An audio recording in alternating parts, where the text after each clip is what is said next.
শাসন করেনি, ব্যর্থ হয়ে পৃথিবীতে চলে গেছে। ওই মিশরেরই প্রধানমন্ত্রী ছিলেন এক সময় হযরত ইউসুফ আলাইহিস সালাতু ওয়াস সালাম। মিশরের মন্ত্রী ছিলেন না, খাদ্যমন্ত্রী। আল্লাহর দেখানো পদ্ধতিতে উনি মিশরকে শাসন করে গেছেন। শুধু চাকরির সব থেকে বড় পদে থাকা সত্ত্বেও উনি দুনিয়াকে দেখিয়ে গেছেন যে দেখো, আল্লাহকে সন্তুষ্ট করে সব থেকে বড় পদে থাকা যায়। এজন্য আল্লাহ পাক ওনাকে এই বড় পদে থাকা সত্ত্বেও সব থেকে বড় নেয়ামত নবুয়ত দ্বারা ভূষিত করেছেন। ব্যবসা বাণিজ্যের কথাই যদি আমরা আসি, কারণ সব থেকে বড় সম্পদশালী ছিল এই পৃথিবী। মুফাসসিরিন কিরাম তো লেখে, কিয়ামত পর্যন্ত তার মতো সম্পদশালী কেউ আসবে না। কোরআনে আল্লাহ পাক তার সম্পদের বিশদ বিবরণ দিয়েছেন যে তার সম্পদ যে সমস্ত গোডাউনে হেফাজত করা হতো, এই গোডাউনগুলার চাবি বহন করার জন্য একদল অত্যন্ত শক্তিশালী মানুষের প্রয়োজন। শুধু চাবি বহনের জন্য উলিল কুওয়া, শক্তিশালী একদল গোলামের প্রয়োজন। এত বিশাল সম্পদ আল্লাহ তাকে দিয়েছিল, কিন্তু সে আল্লাহর দেখানো পদ্ধতিতে সম্পদ উপার্জন করতে পারেনি, আবার আল্লাহর দেখানো পদ্ধতিতে সম্পদ ব্যয় করতে পারেনি। সম্পদের ক্ষেত্রে দুইটা বিধান মনে রাখতে হবে। শুধু হালাল পদ্ধতিতে সম্পদ উপার্জন করলে হবে না। আমি উপার্জন তো করছি হালাল পদ্ধতিতে, কিন্তু ব্যয় যদি হারাম পদ্ধতিতে হয়ে যায় তাহলেও আমি ধরা খাবো। যেমন হালাল পদ্ধতিতে উপার্জন করতে হবে, ওই রকম বৈধ স্থানে আমাকে সেটা ব্যয়ও করতে হবে। কিয়ামতের ময়দানে সব বিষয়ে একটা প্রশ্ন হবে, সম্পদের ব্যাপারে দুইটা প্রশ্ন হবে। মিন আইনা ইকতাসাবাহু ওয়া ফিমা আনফাকাহু, যে কোন উৎস থেকে সে সম্পদ উপার্জন করেছে এবং কোথায় কোথায় সম্পদ ব্যয় করেছে।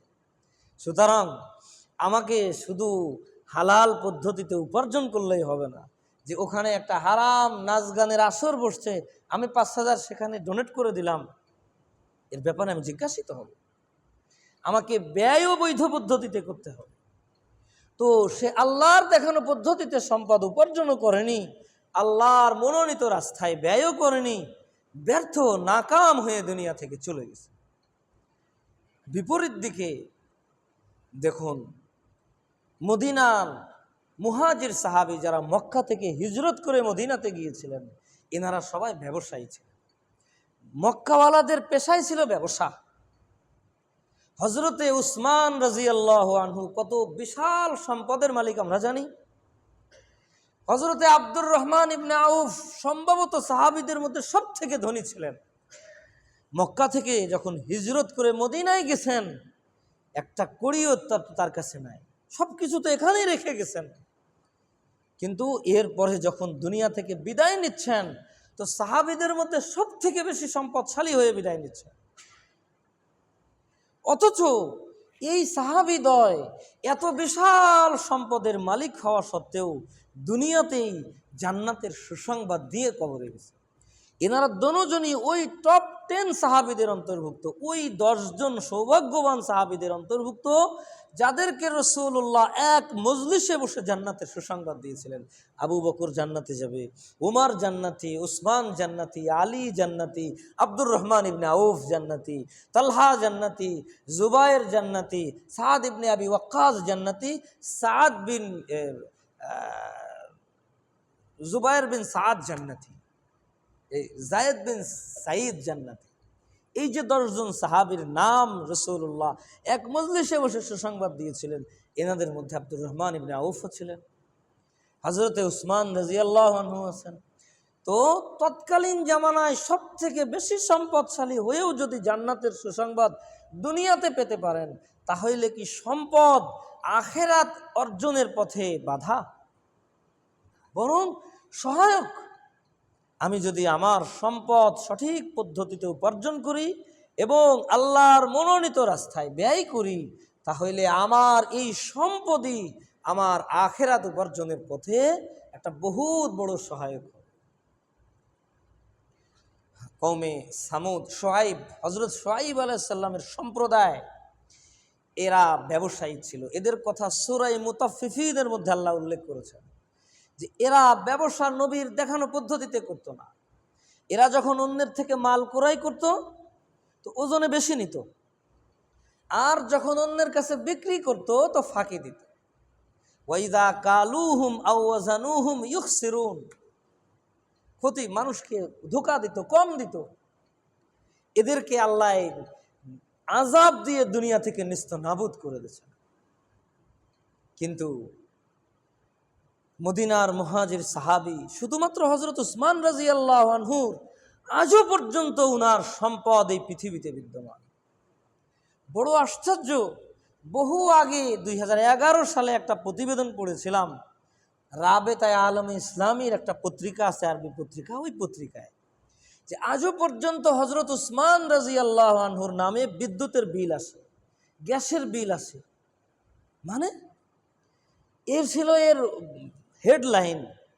যখন পড়লাম বড় আশ্চর্য লাগলো যে এখনো পর্যন্ত ওনার এত বেশি সম্পদ আছে যে এই সম্পদ হেফাজত করার জন্য এখন একটা অলরেডি সৌদি আরবে মন্ত্রণালয় খোলা হয়েছে। আগে একটা সময় ওনার সম্পদের হেফাজত করতো একটা ব্যাংক, কিন্তু সম্পদ বাড়তে বাড়তে এত বেশি হয়ে গেছে যে ওনার ওই সম্পদ হেফাজত করার জন্য একটা আলাদা মন্ত্রণালয় খোলা হয়েছে। কোত্থেকে? ওই যে আপনারা জানেন কিচ্ছা যে উনি একটা কূপ, বীরে রুমা একটা কূপ খরিদ করেছিলেন, খরিদ করে মুসলমানদের মিষ্টি পানির একটা কূপ ক্রয় করে মুসলমানদেরকে দিয়েছিলেন। মদিনায় যখন হিজরত করে আসলেন মুহাজির সাহাবীরা, তো মদিনাতে মিষ্টি পানির খুব স্বল্পতা ছিল। একটা কূপ ছিল, এই কূপটা এক ইহুদি মালিক ছিল, সে অনেক চড়া মূল্যে পানি বিক্রি করত। তো রাসূলুল্লাহ একদিন এলান করলেন, এই কূপটা যে ক্রয় করে দিতে পারবে মুসলমানদের জন্য, আল্লাহ পাক তার জন্য জান্নাতে একটা প্রাসাদ তৈরি করবে।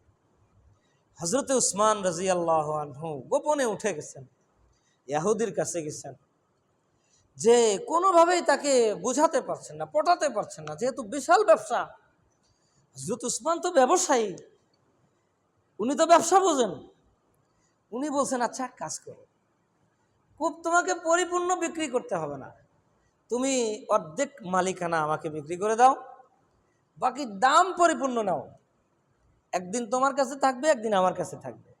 দাম তোমাকে মূল্য পরিশোধ পরিপূর্ণ করব, কিন্তু মালিকানা দেবে অর্ধেক। ইহুদি চিন্তা করছে, তাহলে তো অসুবিধা নাই, যেই একদিন আমার কাছে থাকবে ওই একদিন আমি চড়া মূল্যে বিক্রি করে নেব পানি, আর এদিকে মূল্য পাচ্ছে ফ্রি ফ্রি। উনি বিক্রি করে দিয়েছে। হযরতে উসমান রাদিয়াল্লাহু আনহু এইটা ক্রয় করার সাথে সাথে এলান করছেন, যেই দিন আমার মালিকানায় থাকবে এই দিন পানি ফ্রি। এখন ফ্রি পাইলে পরের দিন কি কেউ কিনতে যায়? এখন আর সবাই উনার মালিকানা যেই দিন, সেই দিন সবাই পানি নিতে আসে, ওই ইহুদির মালিকানা দিনে আর কেউ যায় না। এখন সে তো দেখলো যে ব্যবসায় আমার লস। হযরত উসমান বলছে, লস না, তুমি যদি চাও তোমার ওই অর্ধেক মালিকানাও আমার কাছে বিক্রি করে দাও, আমি আরো মূল্য তোমাকে পরিশোধ। এখন সে বাধ্য হয়ে দেখে এখন তো আর কোনো ব্যবসা নেই এখান থেকে, সে বাধ্য হয়ে ওই মূল্যটাও পরিশোধ মানে বিক্রি করে দিয়েছে, বাকি অর্ধেক। হযরতে উসমান রাদিয়াল্লাহু আনহু পরিপূর্ণ কূপটা মুসলমানদের জন্য ওয়াকফ করে দিয়েছে। উনি যখন খলিফা হয়েছিলেন, খলিফা হওয়ার পর ওই কূপের আশেপাশে আরো কিছু জমি ক্রয় করেছিলেন, করে সেখানে কিছু খেজুর গাছ লাগিয়েছিলেন মুসলমানদের জন্য, যে কূপে পানি নিতে আসবে, যদি সে ক্ষুধার্ত থাকে, মুসাফির আসবে, তারা এই খেজুর গাছ থেকে খাবে। এই খেজুর গাছ আর ওই কূপটা আজও পর্যন্ত আছে। এই খেজুর গাছের খেজুর বাড়তে বাড়তে বাড়তে বাড়তে সেখানে এখন এত বিশাল বড় বাগান যে সেই সম্পদ হেফাজত করার জন্য এখন আলাদা একটা মন্ত্রণালয়। 1 কেজি খেজুর আমরা 1000-1500 টাকা দিয়ে কিনি না? খেজুরের তো প্রচুর পরিমাণ দাম। ওই সম্পদ হয়েছে, সেই সম্পদ দিয়ে পাশে আরও জমি ক্রয় করেছে, সেখানে খেজুর গাছ লাগানো হয়েছে। উনি তো দুনিয়া থেকে 1400 বছর চলে গেছেন। ওই সময় পড়েছিলাম যে এখন ওনার ওই সম্পদ দিয়ে হারামাইন শরীফাইনে যারা জিয়ারতের জন্য যায়, অর্থাৎ জুয়ুফুর রহমান হাজী সাহেবরা, তাদের থাকার জন্য মদিনায় রসুলের রওজায় আতহারের পাশে হজরত উসমানের নামে এক বিশাল হোটেল তৈরি করা হচ্ছে, যে হোটেলে হাজী সাহেবরা যে উঠবে, নাম ফুন্দুক ওসমান ইবনে আফফান। আমি যখন 23 সালে গিয়েছিলাম, তো মদিনায় যে সর্বপ্রথম ওইটা খুঁজে বের করছি যে আজও পর্যন্ত উনার সদকায়ে জারিয়া চলছে। উনি যে সেই 1400 বছর আগে একটা সদকা করে গিয়েছিলেন, সেই সদকায়ে জারিয়া আজও পর্যন্ত চলছে, এটা যে দেখা দরকার। মদিনার পূর্ব দিকে বিশাল, মদিনা শহরের মধ্যে যত বড় বড় হোটেল আছে, মনে হয় 2-3টা হোটেলের মধ্যে একটা বড় হোটেল ফুন্দুক ওসমান ইবনে আফফান। একসাথে হয়তো 4-5 হাজার হাজি সেখানে থাকে। আজও পর্যন্ত ওনার নামে বিদ্যুৎ বিল আসে, ওনার নামে গ্যাসের বিল আসে। চলে গেছেন দুনিয়া থেকে 1400 বছর আগে। তো যদি ব্যবসা আল্লাহর জন্য করা যায়, আল্লাহকে সাথে নিয়ে করা যায়, তাহলে এইভাবে আল্লাহ কবুল করেন। আর ওই যে শুআয়ব আলাইহিস সালামের কওম, তারা আল্লাহর মনোনীত রাস্তায় ব্যবসা করেনি, কারণ আল্লাহ রব্বুল ইজ্জতের মনোনীত পন্থায় সম্পদ ব্যয় করেনি, এদেরকে নিস্তনাবুদ করে দিয়েছে। আচ্ছা, ক্ষেত খামারের কথায় আসি। যে কৃষিকাজ, কোরআনে সূরা সাবা নামে একটা সূরা আছে, আমরা শুনেছি না? এই সাবা একটা গোত্রের নাম। রানী বিলকিসের কিচ্ছা তো আমরা জানি। রানী বিলকিসের কওমের নাম ছিল কওমে সাবা। ইয়ামানে এদের বসতি ছিল। একসময় ইয়ামান গোটা দুনিয়া শাসন করত। গোটা জাজিরাতুল আরবের মধ্যে সব থেকে সভ্য জাতি ছিল এই ইয়ামানওয়ালা। তো ওই জায়গায় ওদের যে অবস্থা ছিল, আল্লাহ পাক ওদের যে বারাকাত দান করেছিলেন, কোরআনের মধ্যে আছে, লাকাদ কানা লিসাবাইন ফি মাসকানিহিম আয়াহ জান্নাতান আন ইয়ামিলিন ওয়া শিমাল কুলু মির রিজকি রাব্বিকুম ওয়াশকুরু লাহ বালদাতুন তাইয়্যিবাতুন ওয়া রাব্বুন গফুর। যে এরা যে জায়গায় বসত করত, এর দুই পাশে যত দূর নজর যেত, এই কৃষি যে খামার ছিল, এই খামারে আল্লাহ রব্বুল ইজ্জত এত বেশি বরকত দিয়েছিলেন, এত বেশি বরকত দিয়েছিলেন, মুফাসসিরিনে কিরাম লিখেছেন যে এখানে কোনো মশা মাছি, কোনো কীট পতঙ্গও কি হতো না।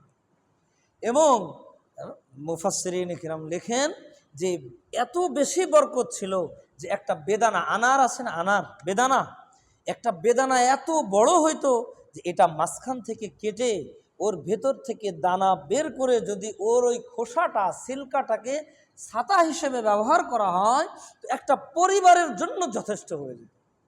এত বিশাল বারাকাত আল্লাহ তাদের দিয়েছিলেন। আল্লাহ শুধু বলেছেন যে খাও এবং খেয়ে আমার একটু প্রশংসা করো, আর কিচ্ছু না। কুলু মির রিজকি রাব্বিকুম ওয়াশকুরু লাহ, তোমার প্রভুর দেওয়া রিজিক খাও আর ওয়াশকুরু লাহ, তার শুকরিয়া আদায় করো, আর কিচ্ছু। কিন্তু ফাইন আরাজু, তারা আল্লাহ রব্বুল ইজ্জতের নাফরমানি শুরু করলো। ফাআরসালনা আলাইহিম, আল্লাহ পাক এইবার বলছেন যে যখনই তারা আমার নাফরমানিতে লিপ্ত হয়েছে, আমাকে সন্তুষ্ট করেনি তাদের ওই পেশার মধ্যে, তো আমি আল্লাহ, ওই যে সাদ্দে মাআরিফ, তারা ওই জামানায় কত বছর আগের কথা, কত হাজার বছর আগের কথা, সেই সময় তারা পানি স্টক করে রাখার মতো এই রকমের আবিষ্কার করে ফেলেছিল। এখন যেরকম বড় বড় ড্যাম আছে, পানি স্টক করে রাখে, তো আজ থেকে 3000 বছর আগে তারা পানি স্টক করে রাখার মতো ড্যাম আবিষ্কার করে ফেলেছিল। এত উন্নত ছিল তাদের ওই শহর। ওই পানি দিয়ে গোটা বছর তাদের ওই কি চাষ হতো। হাদিসের মধ্যে আসছে যে যদি কেউ এই বাগান এই পাশ থেকে ওই পাশ অতিক্রম করে যেত একটা খালি টুকরি মাথায় নিয়ে, তাহলে এত বেশি ফল ওই টুকরির মধ্যে পড়তো যে বাগান থেকে বের হওয়ার আগে আগে টুকরিটা ভরে যেত। এইরকম নয়নাভিরাম এবং বরকতপূর্ণ শহর তাদের ছিল। কিন্তু আল্লাহকে অসন্তুষ্ট করার কারণে আল্লাহ পাক ওই বাঁধটা, ওই ড্যামটা ভেঙে দিলেন, ওর গোড়ায় ইঁদুর লাগিয়ে দিলেন, ধসে গেল, ভেঙে গেল। এই যে পানি দুই পাশে সাইলাবের মতো চলে গেল, এরপর ওখান থেকে ওঠে শুধু সিদরিং খলিল, শুধুমাত্র কাঁটাদার কিছু বরই গাছ, যেটা খেতে অত্যন্ত বেস্বাদ। এরপরেই তো ইয়ামান ভেঙে গেল, সেখানে আর বসবাসের কি থাকলো না। ওরা ওখান থেকে এসে মক্কার আশেপাশে বসবাস শুরু করলো। ওই জায়গা থেকেই দুইটা গোত্র এসেছিল, আউজ ও খাজরাজ, যারা ওই যে মদিনায় আনসারি সাহাবি নামে যারা পরিচিত। ওইটা যখন ভেঙে গেল, ইয়ামানে বসবাসের উপযুক্ত থাকলো না, তো ওরা এখন বসবাস করার জন্য খুঁজতে খুঁজতে মদিনায় এসে ওরা বসবাস করেছে। তো ভাইরা, যে এরা কৃষিকাজ করত, কিন্তু আল্লাহকে সন্তুষ্ট করতে পারেনি, এরা নাকাম হয়ে গেছে। বিপরীত দিকে এই মদিনার আনসারি সাহাবীরা, এদেরও প্রধান পেশা ছিল কৃষিকাজ, খেজুর বাগান, এইগুলাতে এরা কি করত।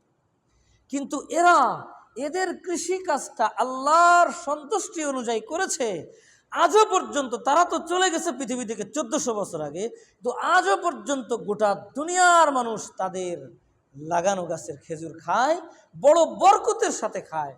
যখন কেউ সেখান থেকে এসে আমাকে হাদিয়া দেয় যে এটা নবীর শহরের খেজুর, আমি কত মোহাব্বতের সাথে সেটা গ্রহণ করি। এই হইল যে আমি যা করব, সে রাষ্ট্র পরিচালনা হোক, ব্যবসা বাণিজ্য হোক, চাকরি বাকরি হোক, আর ক্ষেত খামার হোক, যাই হোক না কেন, আমার নবী বলছেন যে তুমি রাষ্ট্র পরিচালনা করো, যদি ইনসাফের সাথে করতে পারো, তাহলে আল্লাহর আরশের নিচে তোমার প্রধান আসনটা হবে। ইমামুন আদিল, সর্বপ্রথম আরশের ছায়া পাবে। তুমি যদি ব্যবসায়ী হও, মনে রেখো, দুইটা গুণ সাথে নিয়ে যদি তুমি ব্যবসা করতে পারো, তাহলে তোমার হাসর নবীদের সাথে হবে। আত্তাজিরুস সাদুকুল আমিন মা'আন নাবিয়্যিন ওয়াস সিদ্দিকিন ওয়াস শুহাদা'i ওয়াস সালিহিন। নবী বলেন, কোন ব্যবসায়ীর মধ্যে যদি দুইটা গুণ থাকে, একটা হলো সততা, আর একটা বিশ্বস্ততা। ধোঁকা দেয় না, মালে ভেজাল দেয় না, মিথ্যা বলে না। একটা দাম বললো, বলে তো কিনাও না, তাহলে কিনাও না যখন, তখন তো আমি তো নিতে পারবো না। আমি যখন চলে আসি, তো আপনি হুজুর মানুষ, তো তাই আপনারে দিয়ে দিলাম। আরে ভাই, তোমার কিনাও না, তুমি কিভাবে দিচ্ছ? তুমি লসে কি কোনো ব্যবসায়ী ব্যবসা করো? তাইলে কি বলেছিল আমার সাথে? মিথ্যা বলেছিল। তার হালাল উপার্জন হারাম হয়ে গেল। তুমি মিথ্যা বলবে না, ধোঁকা দেবে না, তুমি সঠিকটা দাও, বলে দাও। আমরা যখন দেওবন্দ পড়তাম, তো ওখানে সকালে মানুষ দুধ পান করে, আমাদের দেশে তো বিকালে দুধ পান করে। এটা মেডিকেল সায়েন্স অনুযায়ী শরীরের জন্য ক্ষতির। মেডিকেল সায়েন্স বলে, এই যে এরা বলতে পারবে, এদের সকালে ভালো খানা খেতে দেয়, দুপুরে আর একটু নর্মাল, রাতে একদম নর্মাল। যখন মানুষের শরীরে ক্যালারি ব্যয় হয়, এই সময় উন্নতটা খেতে হয়।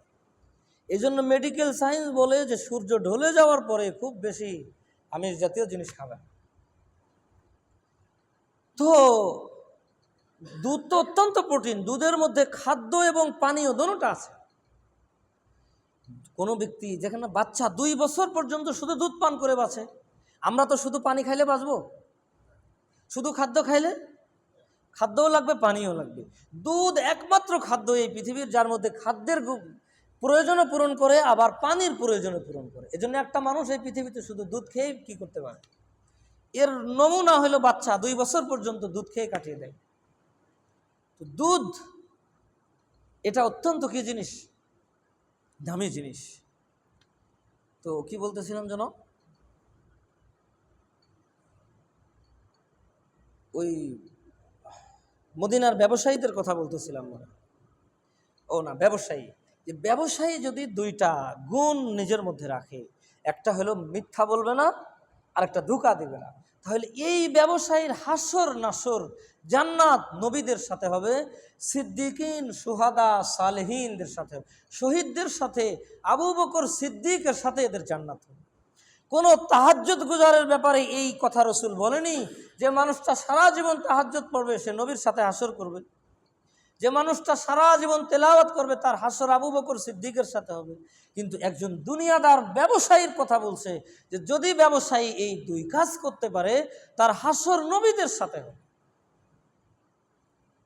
কর্মজীবী কৃষকের কথা বলছে, কৃষক যে ফসলটা ফলায়, লাগায়, যে বৃক্ষটা রোপণ করে, এই বৃক্ষের যে ফলগুলা হয়, যে ফসলগুলা হয়, এই ফল ফসল যত মানুষে খায়, যত প্রাণীতে খায়, সব কিছুর সদকায়ে জারিয়ার নেকি ওর আমল নামায়।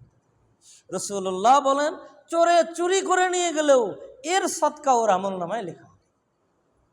অন্য হাদিসের মধ্যে আসছে, সে যে বৃক্ষটা রোপণ করে, সে যে ফসলটা লাগায়, এই ফসলের গাছটা যত সময় তরুতাজা থাকে আল্লাহর জিকির করতে থাকে। আর ওই গাছটা যত সময় পর্যন্ত জিকির করে, অত সময় পর্যন্ত লাগানেওয়ালা ব্যক্তির আমল নামায় ওই জিকিরের নেকি লেখা। তাহলে আমি কৃষক হয়ে কি ব্যর্থ? কত বড় নেকি আমি কামাইতেছি। আমি যে 2 বিঘা ধান রোপণ করলাম, তো এই 4 মাস পর্যন্ত আমার আমল নামায় জিকিরের নেকি আসতে থাকবে, যদি আমি নিয়ত সহি করতে পারি। দিন মজুর যে কামলা খাটে, তার ব্যাপারে রাসূলুল্লাহ বলছেন, মান আমসা কাল্লান বিআমালি ইয়াদিহি আমসা মাগফুরান লাহু। যে মানুষটা সারাদিন অন্যের শ্রম দিয়ে ক্লান্ত শ্রান্ত হয়ে বিকালে বাড়িতে ফিরে আসে, বাড়িতে ফিরে আসার সময় একদিকে তো তার মহাজনের থেকে সে মাইনে পায়, অন্যদিকে আল্লাহ পাক ওই সময় তার জীবনের সমস্ত গুনাহ মাফ করে দেয়। 2 খুশি তার একসাথে জমা হয়। তো মুসলমান যদি দিন মজুরও হয়, তারও প্রতিদিন সন্ধ্যায় তার জিন্দেগির সব গুনাহ মাফ করা হয়। মান আমসা কাল্লান বিআমালি ইয়াদিহি আমসা মাগফুরান লাহু। তাহলে আমার ভাইরা, কি এমন আছে যেটা করলে আমি আখিরাত কামাতে পারবো না? কোনো অবস্থা, আমি সুস্থ হই, অসুস্থ হই, নারী হই, পুরুষ হই, ধনী হই, গরিব হই, আমি যে অবস্থায় থাকি না কেন, হযরত আইয়ুব আলাইহিস সালাম দুনিয়ার জিন্দেগি যতটুকু কাটিয়েছেন, বেশিরভাগ সময় অসুস্থ ছিলেন। উনি কি নাকাম ছিলেন? নবুয়ত নামক বিশাল সম্মানে ভূষিত হয়েছে। ফেরাউন চির সুস্থ হয়ে জন্ম নিয়েছিল, কখনো অসুস্থ হতো না, এরপরেও সে নাকাম। নবীরা তো সব অর্থ সংকটে ভুগেছে, নবীরা কি নাকাম? কেউ নাকাম। কোনো নারী, হজরতে আসিয়া, উনি তো ফেরাউন সব থেকে বড় মন্দিরে থেকে হজরত মুসা আলাইহিস সালামের উপর ঈমান এনেছিলেন। ফেরাউনের স্ত্রী ছিলেন না উনি? কোরআনে ওনার আলোচনা এসেছে। তাহলে কোনো অবস্থা আমার দিনের পথে চলায় অন্তরায় না। ওই যে শুরুর কথা আবার মনে করুন, যে আল্লাহ পাকের নিয়ম হইল, দুনিয়াতে যেই জিনিসটা মানুষের যত বেশি প্রয়োজন, আল্লাহ পাক ওই জিনিসটাকে তত সহজ করেন এবং সস্তা করেন। সব থেকে বেশি প্রয়োজন অক্সিজেন সব থেকে সস্তা, কিনা লাগে না, সব জায়গায় পাওয়া যায়। আমি এখান থেকে ঢাকায় যাব, আমার ফিকির করা লাগে ওখানে যে অক্সিজেন কীভাবে নিব। আমি ঘুমাবো, ফিকির করা লাগে না, খাবো, ফিকির করা লাগে না। এর থেকে একটু কম প্রয়োজন পানির, ওইটা একটু দামি। তার থেকে কম প্রয়োজন খানার, সেটা আরও একটু দামি।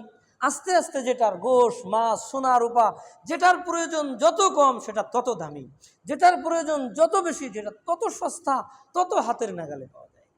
এই উসুল অনুযায়ী মানুষের সব থেকে বেশি প্রয়োজন দুনিয়ার জীবনে, যেই জন্য গোটা সৃষ্টি জগৎকে আল্লাহ সৃষ্টি করেছেন এবং যেই জন্য মানুষকে এই পৃথিবীতে পাঠিয়েছেন, সেটা হইল এই সংক্ষিপ্ত হায়াতে আখেরাতের অনন্ত হায়াতের পাথেও জোগাড় করা। এই জন্য মানুষের এই দুনিয়ার জীবনে থেকে প্রতি মুহূর্তে আখেরাত কামানো সহজ। এর জন্য মসজিদ লাগে না, এর জন্য মাদ্রাসা লাগে না, এর জন্য আলেম হওয়া লাগে না, দুনিয়া ছাড়া লাগে না। শুধু যদি আমি একটু জেনে নেই নবীর পদ্ধতি আর নিয়তকে সহি করে নেই, সব কাজ যদি আমি নিয়ত সহি করে নবীর পদ্ধতি জেনে করতে পারি, তাহলে আমার দুনিয়ার জিন্দেগির সব কিছুই আখেরাত কামানোর পাথেও। আজ রবিউল আউয়াল মাস চলছে। গত সপ্তাহে আমরা এই পায়গাম পেয়েছিলাম যে রবিউল আউয়ালের সবথেকে বড় পায়গামই এটা, যে এই মাসে শুধু নবীর জীবনী বর্ণনা করে শেষ করার নয়, শেষ করে দিলাম বাস, এটা নয়। নবীর জীবনী আমি কি বর্ণনা করব? নবীর জীবনী তো খোদ আল্লাহ কোরআনে খুলে খুলে বর্ণনা করেছেন। নবীর হাতের আলোচনা করেছেন, নবীর বুকের আলোচনা করেছেন, নবীর চেহারার আলোচনা করেছেন, নবীর শহরের আলোচনা করেছেন, নবীর স্ত্রীদের আলোচনা এসেছে, নবীর বন্ধু বান্ধব সাহাবীদের আলোচনা এসেছে। নবীর আলোচনা আল্লাহ যা করেছে তাই তো বর্ণনা করে শেষ করতে পারবে। তাহলে নবীর গুণকীর্তন নয়, এই মাসের আসল শিক্ষা হইল নবীর রঙে রঙিন হওয়া। আল্লাহর রঙে রঙিন হওয়া, সিবগাতাল্লাহ ওয়ামান আহসানু মিনাল্লাহি সিবগা, আল্লাহর রঙে রঙিন হও, দেখো আল্লাহর থেকে উত্তম রং এই পৃথিবীতে আর কারো। সুতরাং আল্লাহর রঙে রঙিন হওয়ার এই নিয়তকে আপডেট করার মাস হলো রবিউল আউয়াল, যে এই মাসে আমি আবার একটু জজবা নিজের মধ্যে তৈরি করব, যে না যা গেছে গেছে, সামনের জিন্দেগির প্রতিটা কদম প্রতিটা পদক্ষেপ আমি রসুলের সুন্নাত অনুযায়ী করব। আমি শুনাইলাম, হাদিসের মধ্যে আসছে, তিরমিজি শরীফের হাদিস, রাসূলুল্লাহ বলেন যে কোনো ব্যক্তি যদি পেট ভরে পরিতৃপ্তির সাথে খায়, খাওয়ার পরে একটু তৃপ্তির ঢেগুর উঠানোর সময় যদি একটু আল্লাহর প্রশংসা করে, তাহলে এই ব্যক্তির আমল নামায় ওই পরিমাণ নেকি লেখা হয় যে পরিমাণ নেকি একজন মানুষ গরমের মধ্যে সারাদিন ক্ষুধা ও পিপাসার যন্ত্রণা সহ্য করে রোজা রেখে পায়। এই দিকে এই মানুষটা সারাদিন না খেয়ে রোজা রেখে যে নেকি পাচ্ছে, এই মানুষটা পরিতৃপ্তির সাথে খেয়ে শুধু একটু শুকরিয়া আদায় করার কারণে ওই পরিমাণ নেকির শরীক হয়ে গেছে। আত-তাইমুশ শাকির কাস-সাইমিস সাবির, হাদিসে স্পষ্ট আসছে। এমনকি এ কথাও আসছে যে সব থেকে বড় দুনিয়ার নিজের চাহিদা পূরণের মাধ্যম স্ত্রীর কাছে যাওয়া, এটাতেও নেকি লেখা হয় যদি নিয়ত সহি হয় যে আমি নেক সন্তান অর্জনের জন্য স্ত্রীর কাছে যাচ্ছি। সাহাবা একরাম পাল্টা প্রশ্ন করছেন, হে আল্লাহর রাসূল, এইটা তো আমার সম্পূর্ণ প্রবৃত্তি নিবারণ করছি, এটাতেও নেকি হবে? নবী বলছেন, এইটা যদি বৈধ স্থানে না করে তুমি অবৈধ জায়গায় এটা হতো, তাহলে গুনাহ হইতো কিনা, জিনায় গুনাহ হতো কিনা? তো তুমি যে বৈধভাবে তোমার চাহিদা পূরণ করার কারণে জিনা থেকে বাঁচতেছো, গুনাহ থেকে বাঁচতেছো, তা তোমার আমল নামায় নেকি হবে না? সুতরাং মুসলমানের কোনো দুনিয়া নাই, মুসলমানের গোটা জিন্দেগি হইল আখেরাত। যে অবস্থায় যে পজিশনে আছে শুধু নিয়তটা খালেস করবে আর কাজটা নবীর পদ্ধতিতে করবে, আখেরাতই আখেরাত হবে, আখেরাতই আখেরাত হবে। ইনশাআল্লাহ আমরা পারবো না? আল্লাহ রাব্বুল ইজ্জত আমাকে আপনাকে সকলকে তৌফিক দান করেন। আমরা এই নিয়ে ইনশাআল্লাহ আলোচনা করব, প্রত্যেকটা জীবনের প্রতিটা পরতে পরতে কোনটা নবীর সুন্নাত, কোন কাজটা কিভাবে করতে হয়। একদিনে তো আর সব হয় না, আস্তে আস্তে করব। আমিও এক একটা করে আমল শুরু করব, তো একদিন ইনশাআল্লাহ আমার জিন্দেগিও কি হয়ে যাবে। এজন্য আমরা নিজেরাও আসব, আমাদের আপন জনদেরকেও কাছে নিয়ে আসবো। আমি যাকে মহব্বত করি, আমার বন্ধু, গুরুত্বপূর্ণ কোনো কাজ হইলে তাকে ডেকে আনি না, ওই জায়গায় কম্বল বন্টন হচ্ছে, চলো তুমিও একটা নিয়ে আসো। তো আখেরাতের জাহান্নামের আগুন থেকে বাঁচানো এর থেকে বড় গুরুত্বপূর্ণ আর কি আছে? আমি একা জান্নাতে যাব, যে আমার শয়নে স্বপনের বন্ধু সব থেকে কাছের, সে জাহান্নামে যাবে না, আমি তাকেও টেনে আনি যে আসো তুমিও দিন শেখো। দিন আসলে তোমারও মনে চায় মানতে, কিন্তু তুমি মানো না কেন? তুমি আসলে জানো না।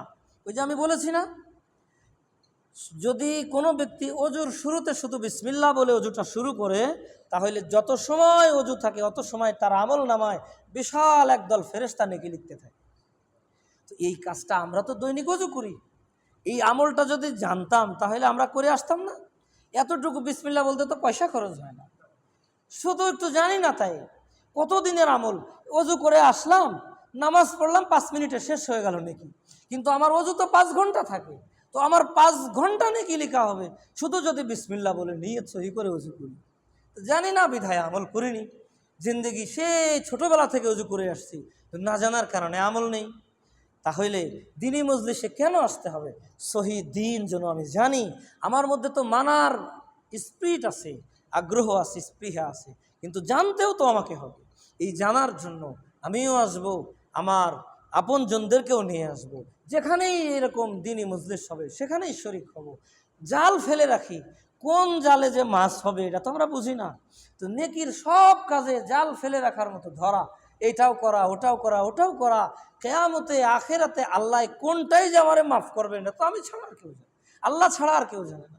ওই যে বুখারী শরীফের হাদিস আপনারা পড়েন নাই, মহিলা সারা জিন্দেগি অসৎ কাজ করে জীবনযাপন করে, শুধু একটা কুকুরকে পানি পান করানোর এই আমলটা আল্লাহর কাছে এমন পছন্দ হয়েছে যে এই আমলের কারণে আল্লাহ তার জিন্দেগির কায়া পাল্টে দিয়েছে, জান্নাতের ঘোষণা দিয়েছেন। তাহলে কোন আমলটা, কোনটাকে আমি ছোট মনে করি? কুকুরকে পানি পান করানোকে আমরা কি আমল মনে করি? আমলই মনে করি না। কিন্তু এই কাজটাও আমার নাজাতের ওসিলা হতে পারে। সুতরাং কোনো কাজ ছোট না, কোনো কাজ দুনিয়া না, সব আখিরাত। মাওলা পাক বুঝার ও আমল করার তৌফিক দান করেন। সুবহানাল্লাহি ওয়া বিহামদিহি। আজকে একটু আমার বাইরে যেতে হবে।